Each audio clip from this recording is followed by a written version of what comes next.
Pour faire du long travail, en particulier du semi-direct, il est nécessaire d'avoir une très bonne structure. L'intérêt du semi-direct, c'est bien sûr que l'on va limiter l'évaporation. Et ensuite, l'intérêt du semi-direct, c'est bien sûr qu'on va limiter le flux de terre, donc on va limiter les germinations d'adventices, à condition bien sûr d'avoir un outil à disque et de travailler à des vitesses réduites de l'ordre de 5-6 km/h.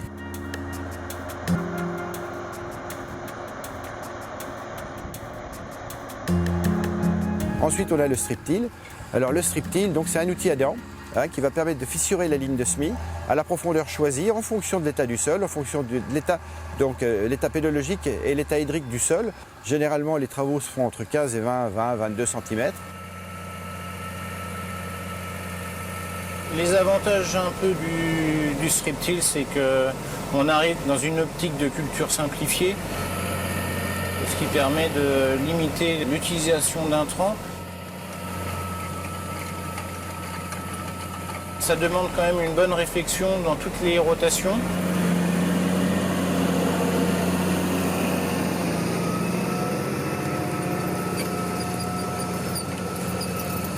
Le mécanisme du strip-till, en fait, c'est juste une fissuration du sol sur juste un écartement donné, et ce qui permet de laisser en interrang la végétation en place et de pouvoir mettre une culture intermédiaire en place. Il est parfois conseillé, quand le sol est trop sec par exemple, de faire un passage précoce de strip-till et ensuite de revenir semer son colza avec le même semoir, donc à 10, 15 jours après par exemple. Aujourd'hui, pour le semis de colza, il est de plus en plus utilisé le semoir monograine pour diverses raisons.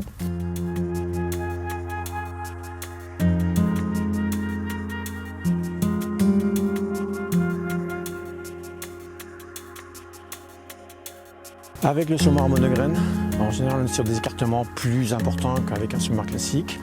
On va surtout travailler sur des écartements de 50 à 60 cm afin de conserver l'effet recouvrement de sol par la culture.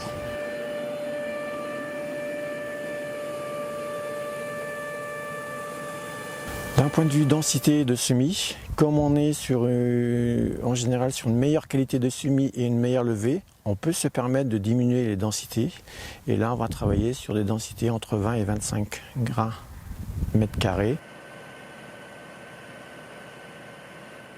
Par rapport au coût d'implantation, le semoir céréales coûte un peu moins cher à l'hectare que le semoir monograine.